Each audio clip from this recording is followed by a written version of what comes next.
mansion block weighing over 700 tons needs moving through a city. You got to know what you're doing or somebody's going to get killed. Can a team save this architectural gem in the biggest move of the year? God down, man! God damn it, A vintage aircraft from World War II. Look at it. You see the amount of corrosion here? Can this disintegrating plane survive a grueling 54-kilometer journey? The crews face nightmare traffic. This time of night, people have been drinking. They get a little more aggressive. And muddy miscalculations. If it rains, we're set for doom. Two huge historic hulks. Two teams with a mission to move them. Two epic endeavors that will test the nerves of the people who dare to do monster moves. Des Moines sits in the heart of rural Iowa.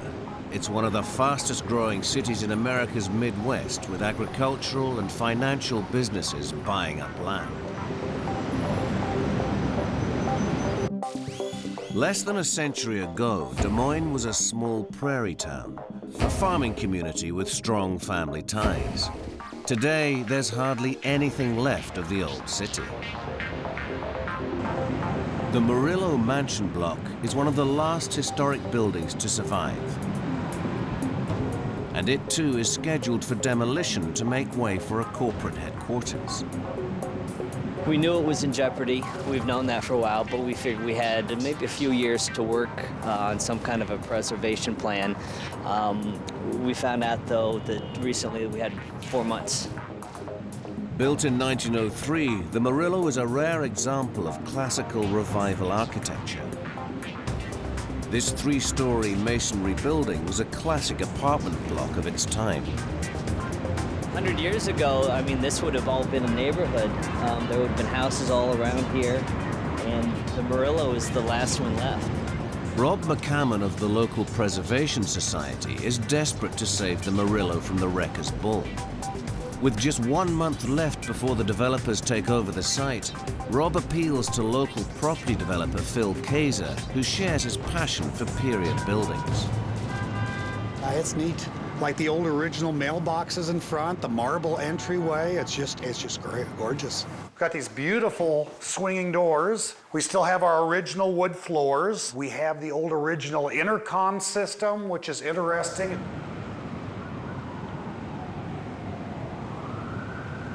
They don't make these like they used to, right? No, this Murillo is just a beautiful example of what our architecture was like at the turn of the century. There's not very many buildings like this around, particularly in the Midwest, and we need to preserve something like this. Phil agrees to buy and restore the Murillo to create period luxury apartments. But for this plan to succeed, he needs to move the building right across the city to a plot of land that he owns. It's well worth it, not only if I make a financial profit off of it, but just for the love of it. Moving the Murillo will cost $250,000. A good price if the building survives the journey. But it must travel almost 1 kilometer through the center of a busy city.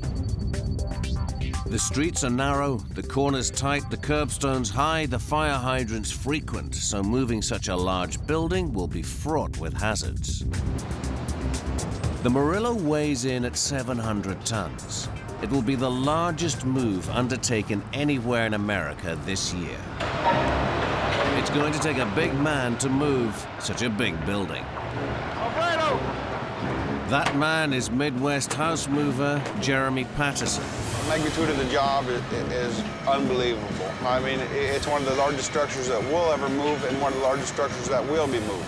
So, you know, we got to put our A game together, bring in, you know, our best of all of our crews. It's a feat that is almost impossible, but we're going to make it happen. This move will be a milestone in Jeremy's career. What we have here is a massive 705-ton, 4- and 5-layer brick structure. There aren't very many ways to move this. One option would be to tear it down, brick by brick, board by board. When a building is very brittle, dismantling it completely is often the safest option. Movers in England took almost a year to dismantle this 17th century farmhouse for its move to America. Its wooden walls were held together with a traditional building material, manure. Movers etched each timber to mark its exact orientation, then used brushes to painstakingly remove all the excrement. 1,200 fragments were shipped almost 6,000 kilometers to a farmstead in the state of Virginia. It took 9 months and over 100 buckets of horse manure to glue the farmhouse back together. Disassembling the Murillo will take too long. They have just 30 days to clear the site or else face demolition. Option 2 would be to put it on tracks, roll it sideways. Heavy buildings like this can be pushed on rails using hydraulic rams. In 1975, the city of Most in Czechoslovakia was found to be sitting on 87 million tons of coal. Miners demolished every building in the medieval city to access the coal. Only its Gothic cathedral escaped annihilation. In an astounding rescue operation, engineers wrapped the 10,000-ton structure inside and out in a protective metal frame. They used hydraulics to push the building along a specially built railway track away from the coal. It took 28 days to inch the cathedral over a mile to its new site, where it still stands today, the lone relic of the city's past. Des Moines city fathers would not look kindly on Jeremy if he tried to demolish buildings in the path of the Murillo move. So the only option we have left is to put a massive steel layout underneath the structure, and we're going to jack it up, put 24 hydraulic dollies under it, and roll it down the highway. Before this hazardous journey, Jeremy removes all the Murillo's precious features. This marble hallway could crack in transit. You got a screw? Got it? Let's put a screw there. I don't want to lose any fingers. I'm not a risk taker. There you go now. And the slab's so heavy. I mean, it's a heavy piece. Oh, yeah. Hey. Oh, man. The countdown for the new development has started. Rob knows the move is the Murillo's last hope of survival. Any kind of delay, it could be fatal for the building. If we can't get this done in 4 weeks, then the building's coming down.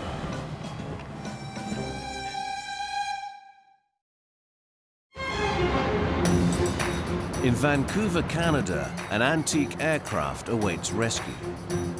This Lockheed Lodestar welcomes visitors to Delta's Heritage Air Park. It was built in 1940 and saw action-packed service in the golden age of aviation. Bill Maher, its former pilot, remembers this aeroplane affectionately. The airplane is important to me. One is because of its historical value, and two, this is the airplane that I was trained as a captain, as an Air Canada captain to fly, and I flew this airplane in training as a captain. This airplane was Trans-Canada Airlines mainliner all the way through the Warriors, and it ran from Vancouver through to Halifax. I ran that for about 5 years, and I know eventually they gave me a pin for doing 10,000 crossings to the Gulf of Georgia. The Lockheed Model 1808 Lodestar was a reliable workhorse for transporting critical wartime supplies. During peacetime, they were fitted out to carry VIPs and dignitaries. This particular Lodestar has carried some of Canada's most important passengers. C.D. Howe's private airplane. Prime Minister Saint Laurent used this airplane as a personal airplane. This Lodestar is one of the last of its kind, but decades of exposure to the elements have taken their toll. The only things that are living in the aircraft are birds and bees. You see the amount of corrosion here? Tremendous amount of corrosion. I don't know what we're going to do about it. You see, look, the aluminum is gone completely. Bill has persuaded the Canadian Museum of Flight to take this legend of the skies under its wing. The engineer in charge of the Lodestar's restoration is John Brahma. I just look at it and I go, man, you know, I know what I can see what that needs done right now. Yeah, this is going to be great stuff to fix. It's just, let's make it new again. And I hope I live long enough to see it up there. It'll be a couple of years, but that's our plan. And if you don't plan, nothing will happen. So. There's just one problem. The aircraft can't fly anymore. So they must find a way to move it 54 kilometers from the airport to the aircraft museum. Back up there. Bill entrusts the move to heavy hauler Ron Baker. He has to work out how to take this vintage aircraft on its first journey for over a decade. Speed's not what we're after, it's getting there safely. When transporting an aircraft like this, we have several options. One would be to suspend the load beneath the helicopter. If a load is not too heavy, a helicopter can be the perfect solution. This 126-year-old historic iron bridge in Iowa was flown, section by section, 27 kilometers to a new site to rescue it from demolition. It was too big to travel on trucks. Lowering the 10-ton arch precisely onto bridge towers at the new site was a precarious operation. Ron fears the downblast on touchdown could damage this vintage aircraft. It's a very old airplane. It's in very poor condition. There could be loose parts as far as panels coming off. Just the structure itself could collapse inside the rigging. Since he can't fly the plane, Ron has only one option left, a road move. Transporting the fragile Lodestar with a wingspan almost 20 meters wide across British Columbia's mountainous landscape will be tough. The first challenge, the Trans-Canada Highway. This main artery provides a vital link to downtown Vancouver. Blocking it could cause gridlock across the province. So to reduce the risks, Ron decides to dismantle the Lodestar for the move. So you guys going to be here for 9 o'clock in the morning with the crane tomorrow? Or is that too early? This is supposed to be ready for tomorrow morning? Yeah. That one there. We got to get somebody here who knows what they're doing. That concerns me. Ron's first problem is how to remove the Lodestar's wings. He plans to use a crane with lifting straps to take off each wing. First, they must unlock the pins that secure the wings to the engine and fuselage. They remove the bottom part of the wing to explore inside. There. There's our first piece. Nice. Okay, whose car is it going on? It's more brittle than they thought. Well, it does present a few concerns as to how structural the actual airframe on the fuselage is going to be. It's just totally disintegrated. That's what I mean. Just falling apart. Inside, it's so badly corroded that even locating the crucial pins is difficult. There's a lot of rivets up here. They meant this thing to stay together for quite a while. What's going on here? The last resort, the manual. Get a look at the front. Okay, to remove. That's right. Okay, section 5 then. Well, this whole bracket assembly, you can see if you look through here, going up. With renewed confidence, they unlock the pins, secure the straps, and begin lifting.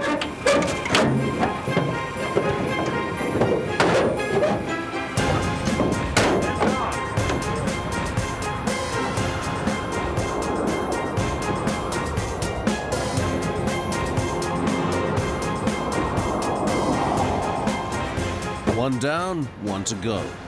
But over on the starboard side, the central wing pin has rusted solid. Nope, it hasn't done a single thing. They've arranged a wide load road permit for the next morning, but this glitch could set them back days. If we want to change the permit from, say, Thursday or Friday night, can we actually move this plane Friday night? 6 hours of grinding fails to release the pin. It's time for a rethink. This is plan C, and it really gets ugly.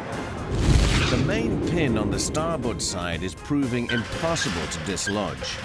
To free the wing, they will need to resort to more violent tactics. But first, they must remove everything else that connects the wing to the fuselage.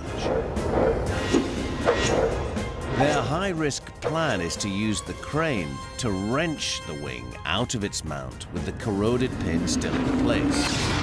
But any rivets or bolts left attached could cause the wing or fuselage to rip apart.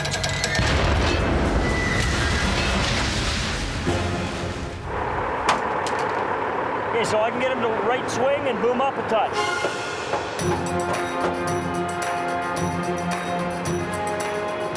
Coming out? How's it looking? Keep going. It's good. Beautiful.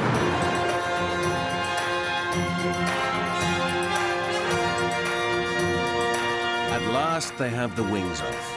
Now they must work out how to lift the fragile fuselage onto a truck for the move tomorrow. This is what it took 6 hours to get the wing off. This part right here. Victory is mine! I have prevailed!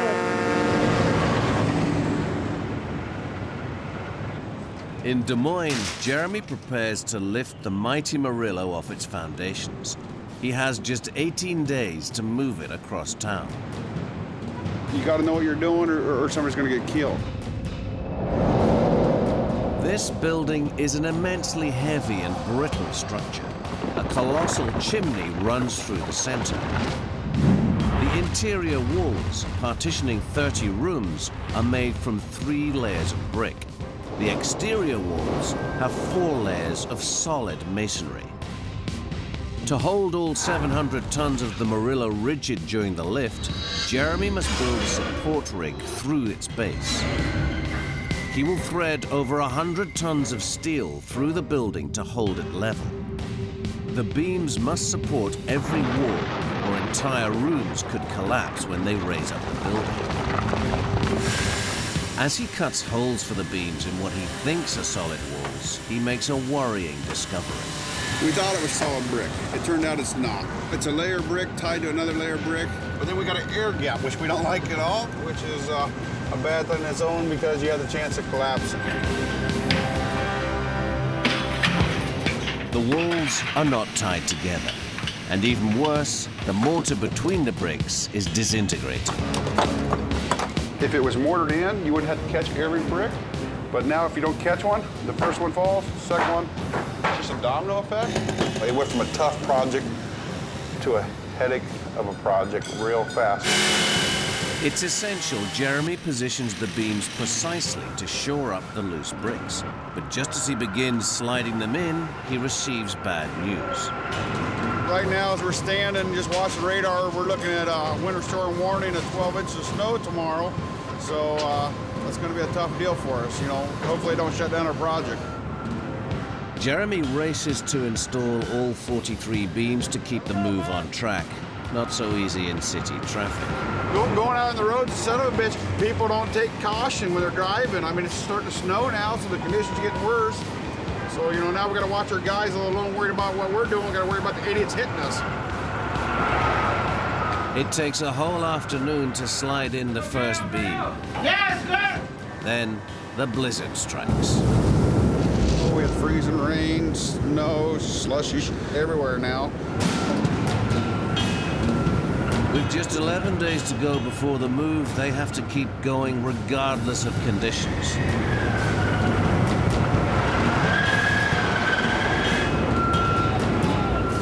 This is what we call improvising in Des Moines, Iowa on a snowy day. Whoa! Whoa!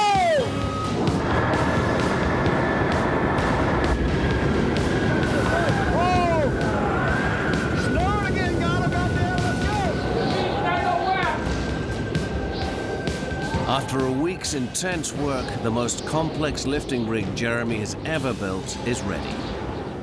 We have 4 60-foot mains under it, you know, average 260 pounds a foot. You know, we have 18 cross beams at 100 pounds a foot. The total weight of steel under the structure, we got, you know, 220,000 pounds, 110 ton. The next task in this Herculean lifting operation is to install 80 hydraulic jacks underneath the building. Jeremy has rarely had to coordinate so many lifting jacks. If they don't rise in perfect unison, he knows the Murillo could be irreparably damaged. He's hoping that when the jacks start lifting, a horizontal crack will open between the walls and the foundations. This is when the building is most vulnerable. If the jacks fail, the Murillo's walls could collapse. They secure the jacks on wooden towers called cribs. Typically, 4 jacks would pick up a house. You can see we have 4 jacks or 1 crib, and we have 20 cribs spaced around the structure right now to start pressurizing. Dad! There we go!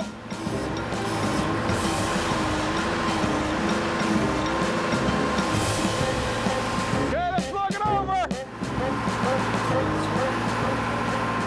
Right now we've got about 650 ton of pressure. There we go! While Jeremy cranks up the pressure, his foreman Chad watches out for the crack. Right here. We're cracking here, going up through here. It looks good. We got it cracked open and the cracks evenly. But fractures also start appearing in the basement floor. So Jeremy calls a halt to the lift. It's a big hole, 10 foot by 10 foot, and there's another cistern next to it, looks like.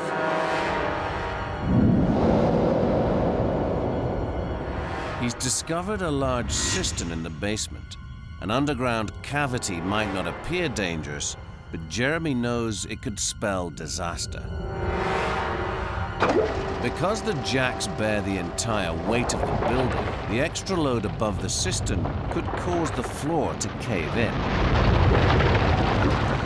To prevent this, they will fill the hole with rock and compact it to form a solid base for the lift. Just, one more delay on a cold Iowa day.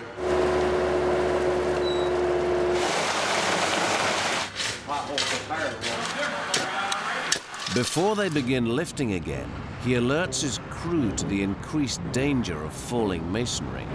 Always keep that in mind, these brick walls are loose below our beams, so we got to watch out that too. End of the day, we're going to take an extra day to get our job done, but we're going to go home with all of our fingers and toes to see our wives and kids. Rise and shine, it's go-go time!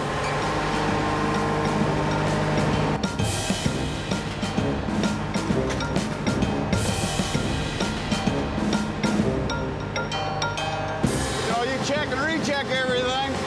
You got 10 guys' lives at stake here, so, it's a lot of pressure on a guy. Besides the building, you got your friends that are with you.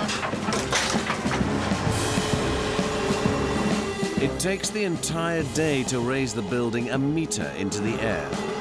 Watch them hoses, Sonny, goddammit.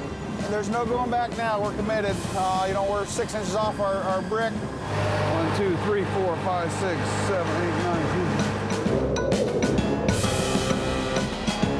Gotta watch the gauges. The gauges tell us if something's going wrong. Gotta watch the building so you can see the guys. So you're trying to do 2 things at one time here.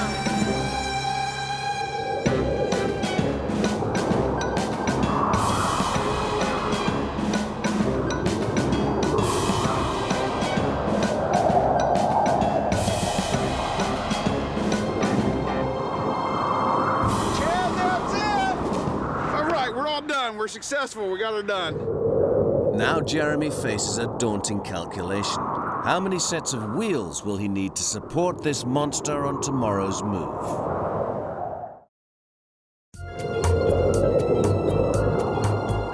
In Canada, Ron's team are dismantling the vintage Lodestar for its move across Vancouver. But it's taken 2 days just to remove its wings. Just making it safe is the thing that we're working on. Ron's concerned the Lodestar's engines and tail may be too brittle to survive the road journey. Only a few rivets secure the engines to the fuselage.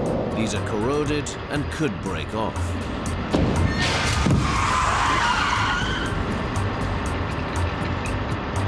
And on the open road, the tail could pick up wind, putting stress on the weak joints.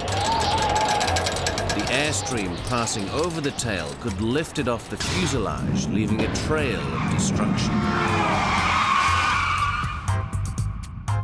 To minimize these risks, Ron decides to break up the aircraft into sections for transport on separate trucks.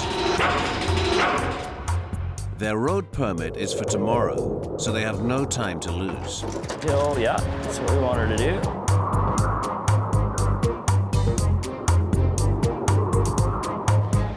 You guys have taken one hell of a project on.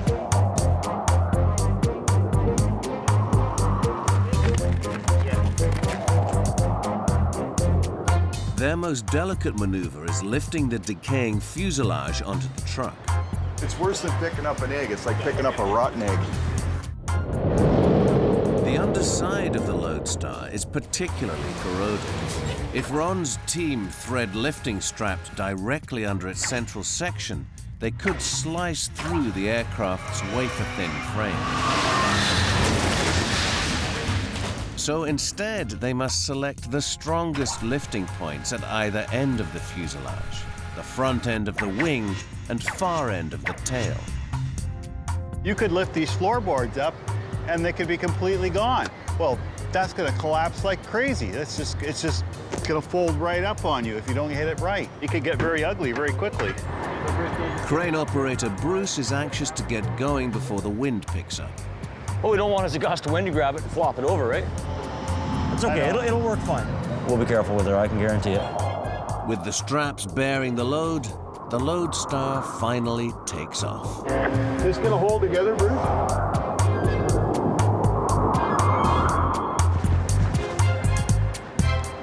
10-7.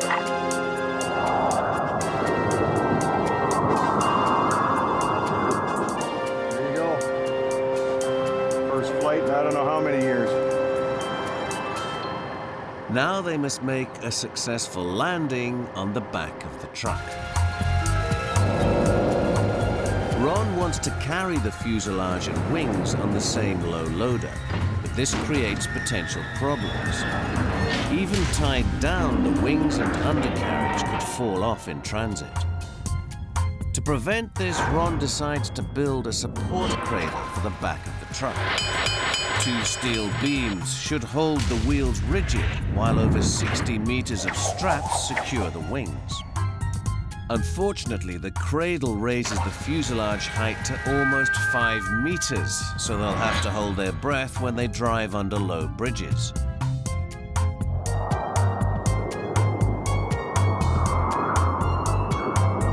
It is definitely slow going, but you can't be too careful with stuff like this, so it's all good so far until you start moving. Hopefully we have a full plane when we get to the other end.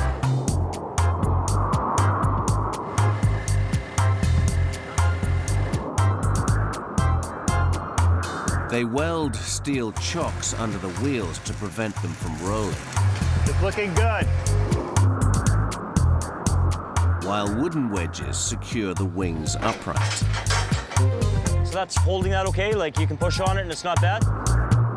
It's taken 3 days just to move the aircraft onto the truck. Tomorrow, they face a 54-kilometer journey.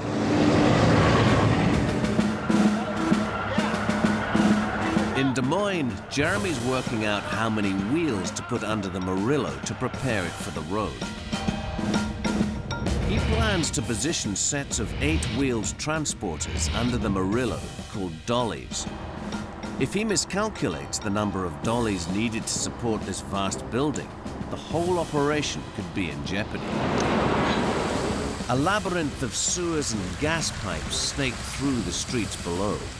If too much of the Murillo's 700-ton dead weight rests on too few wheels, the road could cave in. Jeremy thinks he will need an unprecedented 192 wheels to spread the load. He worries that even this may not be enough, but there's no room for any more. The wheels already protrude beyond the building, making maneuvering through the narrow streets even more of a challenge. You can do it. Look at little belly over there. You're pushing tires on you, idiot. Look at it. Trying to help you. Okay, Chad, that don't line up, dumbass.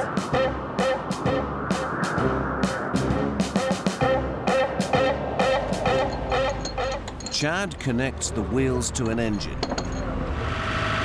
Turn the cap the other way. I don't know how many times I gotta tell you. The rows of wheels must be perfectly aligned or the Murillo could career off course. Looking real good. Beautiful. 705 ton, 192 wheels, it's about ready to take life. It's gonna start rolling. We don't know when, we don't know how, we don't know why, but we're gonna roll. We got the biggest mobile home in the nation right now. Jeremy must now move the Murillo to the road for the crosstown journey tomorrow. Here we go, guys! Watch your toes! Ready? He adjusts the speed and direction of each set of wheels by remote control. Little more! The midday sun melts the snow on the Murillo's roof. You can just hear the water dripping in the background coming off our roof even. It's starting to be a disaster in the making here. Beautiful work weather, but not good for house moving weather, so that sucks. Water pours onto their heads, turning the site into a quagmire.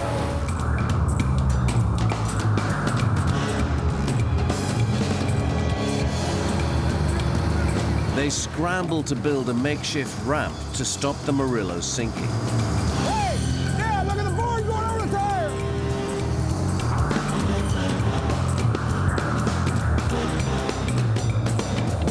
It's coming out of that hill. We get out of that hill, we got it made.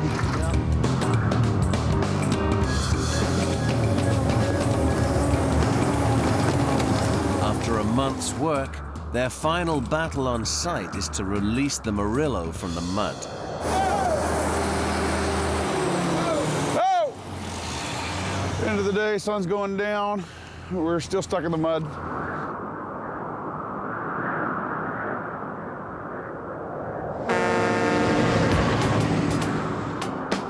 In Vancouver, Ron's team prepare to move the Lodestar 54 kilometers down the Trans-Canada Highway. They must reach the highway entrance this afternoon before rush hour. Off we go. Off we go. Hope for the best. They take a minor road to avoid traffic, but it's hard to deal with these cars. We got a bunch of cars parked on one side, a bunch of trees on the other. Try not to get any damage to the freight, and then try not to damage Joe Public's car. Their constant fear is puncturing the delicate airframe. Only got about 6 inches. We get past these couple trees here, then we're going to be away. Okay, come ahead.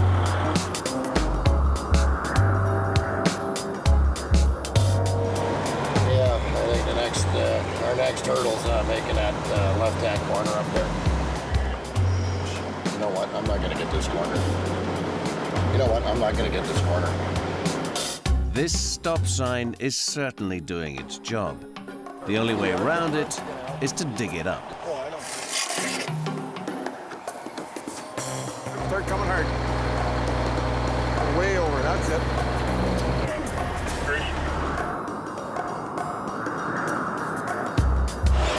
You're probably gonna have to get way out of the way. It's 20 feet wide, eh? It's a slow start to a very long journey. That was extremely tight, and I'm actually surprised we made it. I had my doubts I wasn't getting around that corner.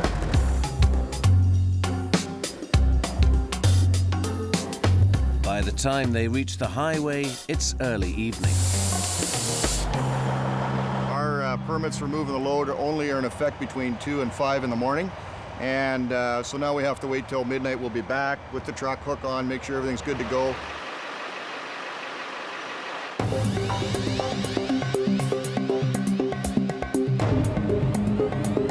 At 2 a.m., Ron's team take off down the busiest highway on Canada's west coast.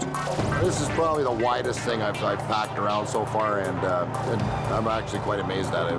Nice challenge, something different than just driving a load of freight somewhere. You got 4 minutes, fire up, and let's get out of here. Okay. Their road permit expires in just 3 hours, but they know with this precious cargo, they daren't travel faster than 30 kilometers an hour. Not just a simple drive in the park, no. Yeah, I can't see the overhead wires very well. They've said that we're high enough, but sometimes people just make little mistakes, so I just keep my eyes open here. Movers live in fear of impatient drivers. It's always our concern. People, you know, they're in a rush. They want to get around you, right? And then especially this time of night, if there's people have been drinking, they get a little more aggressive. It takes them over an hour to travel the first 20 kilometers. How's the power pole on my right? Good on the right. But a low bridge ahead soon forces them to pull over. Okay, now we've come off the freeway because we got to go underneath an overpass. It's the same height as our load, so we don't want to be in a travel portion of the freeway while we sneak underneath it here. Tom's worried the bridge may be too low for them to pass under. The flimsy nose or cockpit could be ripped off if they scrape its roof. To avoid this, they decide to lower the truck's hydraulic suspension. But with the trailer so close to the ground, they must now travel even more slowly to avoid scraping the road.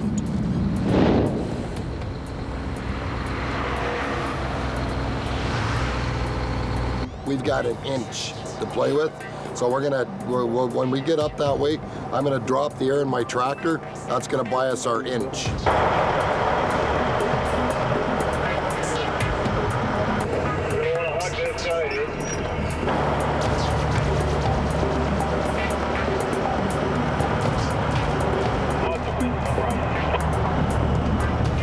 They have less than an hour to reach their exit, but rusty steel beams on the bridge roof threaten to scratch the cockpit.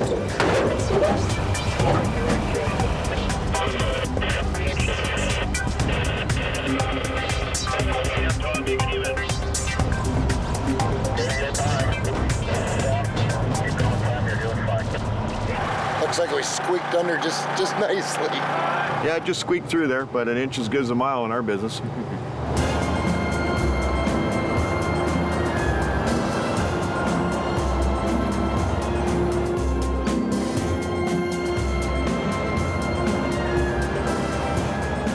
Eventually, they make it off the highway just as dawn breaks. We're at the end of the road here as far as our night trip goes. But there's still 2 kilometers to go before this Lodestar can land. It's the day of the big move in Des Moines, but the temperature has plummeted overnight, freezing the Murillo in its tracks. Now we're sitting here stuck, got a little frosting ground to help us, and we just can't get traction. No, we gotta get our ass rolling or we're in trouble. Police have insisted the Murillo is off-road before the evening rush hour, but it's already 10 a.m. And even Jeremy's biggest equipment can't budge this 700-ton monster. Waiting on the big rig. I think it's the get up and go we need. A pair of 60-ton winch trucks ride into the rescue. If these can't get the Murillo rolling, nothing will. That cable breaks, there's gonna be mayhem. Spectators don't realize the danger they face. We gotta get you in the parking lot, guys. We don't want nobody to get hurt. One of them cables break, it's going 500 feet to decapitate you. Ready, Chad?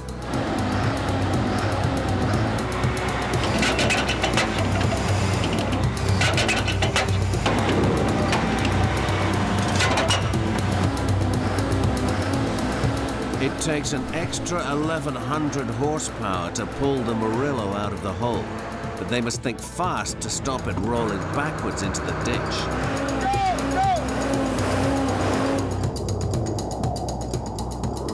Now the team must steady the building as they move it from the sidewalk down onto the road.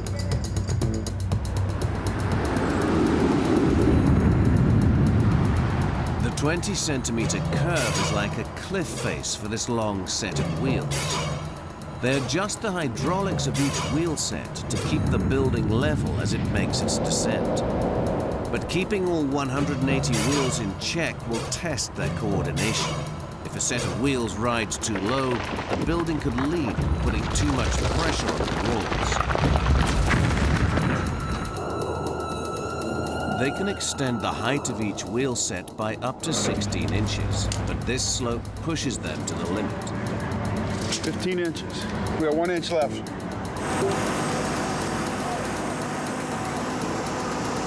Chalk it!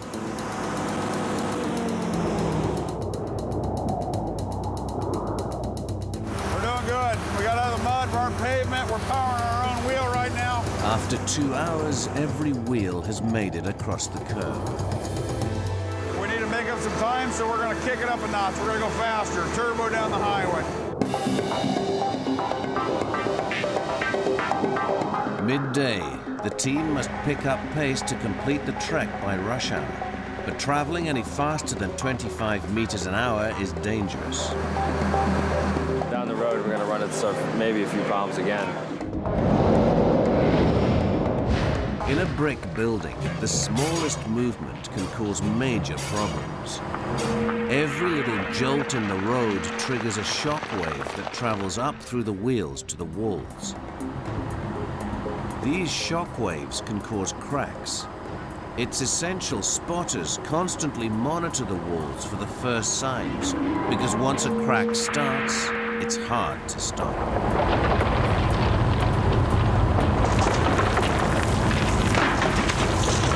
If the valleys are shifting, that'll cause vibration, and that could cause bricks to fall.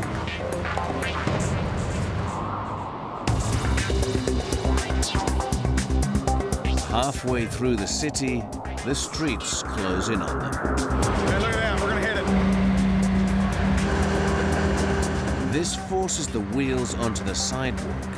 If the Murillo sinks here, it could hold up city traffic for hours.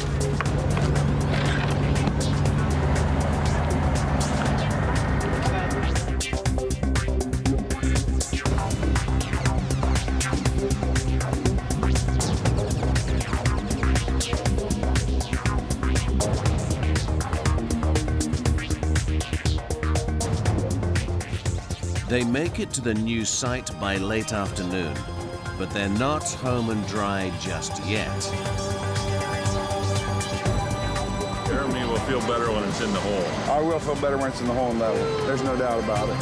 To beat the rush hour, the building must be parked on its foundations within the hour.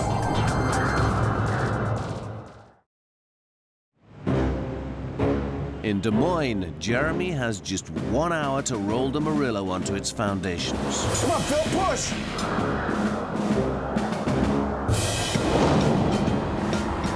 His final challenge is to steer 192 wheels round to roll the building off the road and onto its new concrete foundations. This maneuver requires great precision. If just one set of wheels veers off course, the building will not line up with its footings. And driving the Murillo, there's no room for a three-point turn. Rain threatens to turn the new site into a mud bath. The whole time, Mother Nature's been fighting us, kicking us in the ass. I mean, you can just see the water in the ground here. I mean, that's what we're going to roll a 705-ton structure through. So if it rains, you know, we're set for doom. The Murillo descends the slope onto its new foundations. It's starting to rain. We got problems, boys and girls. It's starting to rain like a son of... We got 6 more inches and might be a hell to get. Chalk every one of them! Chalk every one of them! Chalk every wheel! The Murillo makes it just in time. That's it. We're done. Jesus Christ. Glad to be done. It's been a hard battle. Good job. Phil, thank you. Good job. We appreciate it. The Murillo lives on. 104 years so far, and hopefully another 104 to go. To the Murillo, another 100 years, baby. Woo! It's one of them days. It's been one of them days. Over the next few years, Phil will realize his dream of restoring this landmark. In Vancouver, the Lodestar's now just a few meters away from her final destination, but she's foiled by the gate. Well, I guess the gate is 20 feet 1/4 inch, and we're at 20 feet. We get...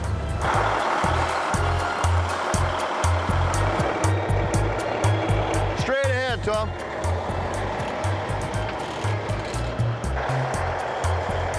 This may require a few attempts.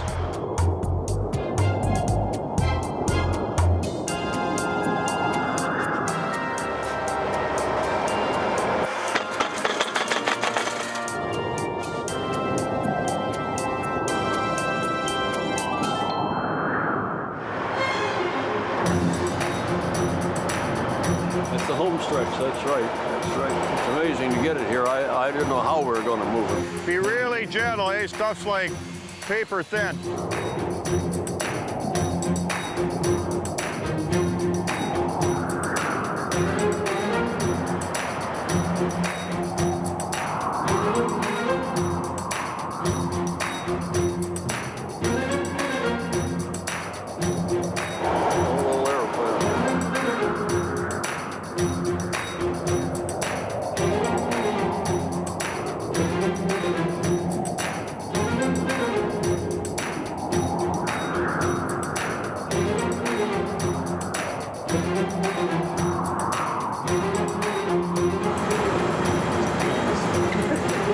Call the rate, John. It's gonna roll now. Looks great. Looks great. The Lodestar's new life is about to begin. Over the next year, the aircraft will be completely rebuilt. The restoration team will strengthen the tail, reinstall the engines, reconnect the wings, and refurbish the fuselage. And then perhaps one day, this lucky Lodestar may once again return to the skies.